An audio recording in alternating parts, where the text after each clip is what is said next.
Queridos, a paz do Senhor Jesus, eu me chamo Magno Cássio e esse canal é o Poder da Palavra. Eu quero estar compartilhando com vocês as verdades bíblicas da Palavra de Deus e também abordando um tema, o grito de uma alma perdida.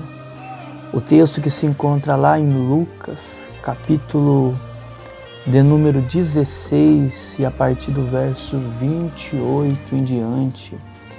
Acredita-se que possa ser uma parábola de Jesus ou um conto histórico.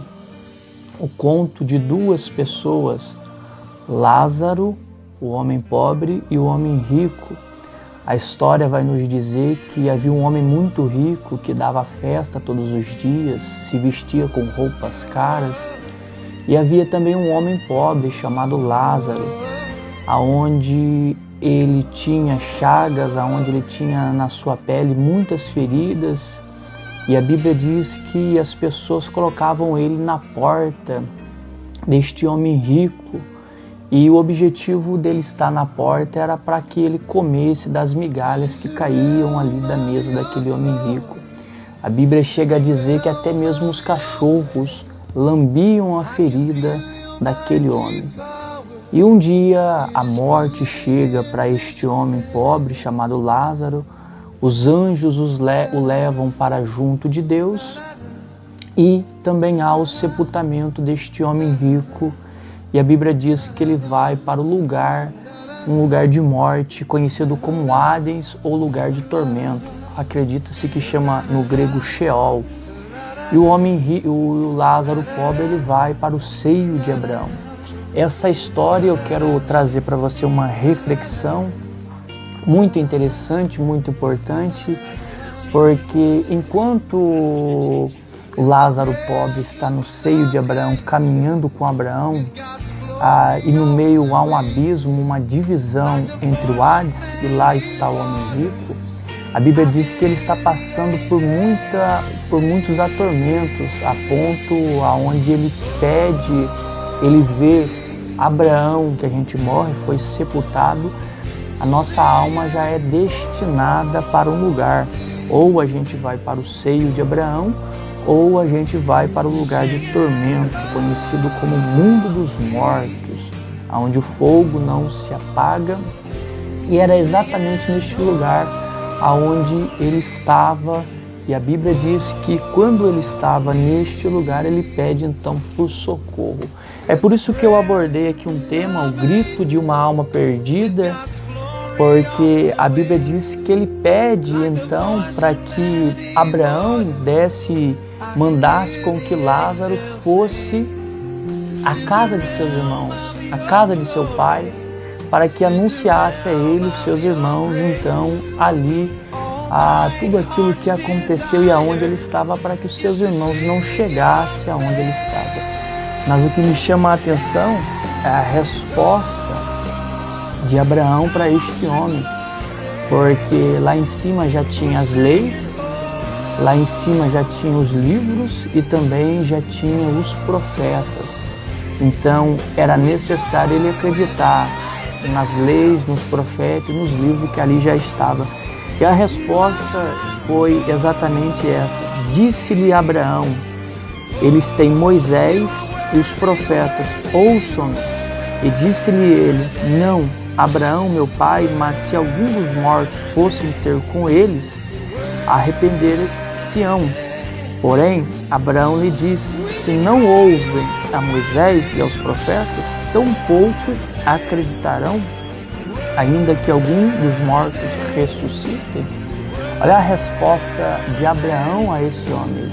Ele vai dizer: olha, lá em cima já tem quem comunica, lá em cima já tem quem anuncia, e se eles acreditar no anúncio, no evangelho, nos profetas, nas leis, eles sim vão chegar a um lugar onde a sua alma vai ter paz, onde a sua alma vai ter tranquilidade.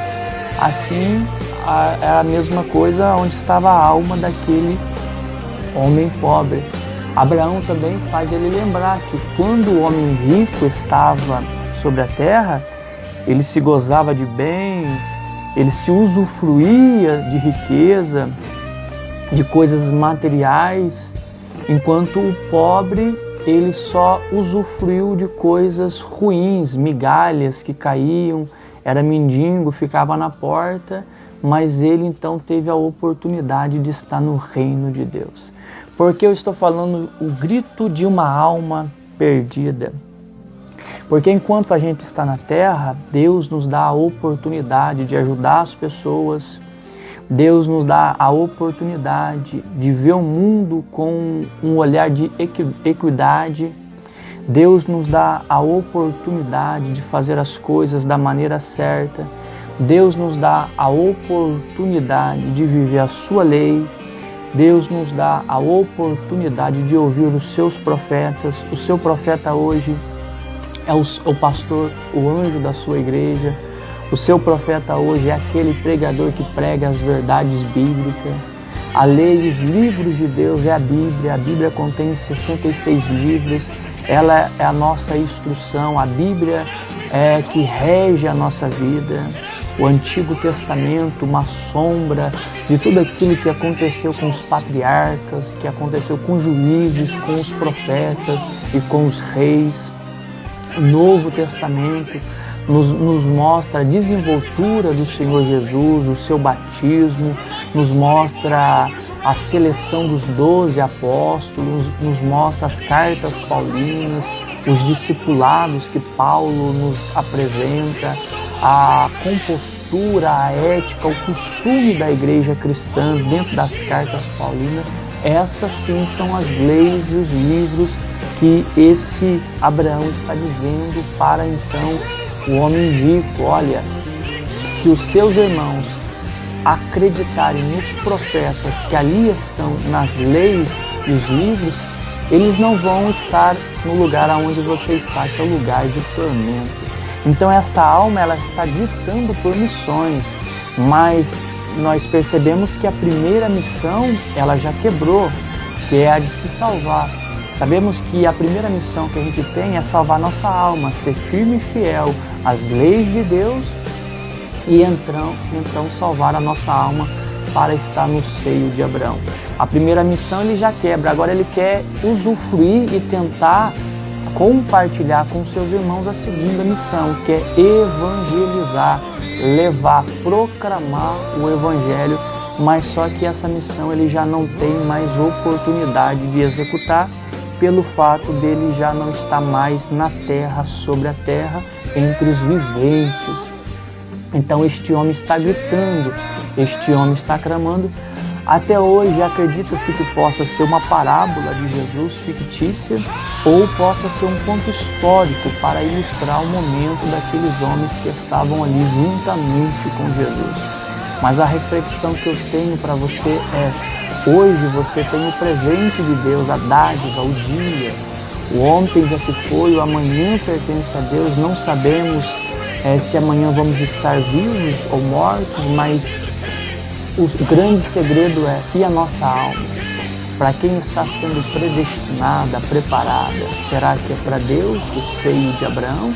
Ou será que é para o Hades, o lugar de tormento, aonde aquele homem estava gritando, mas não poderia mais fazer alguma coisa para resolver o problema daquele homem?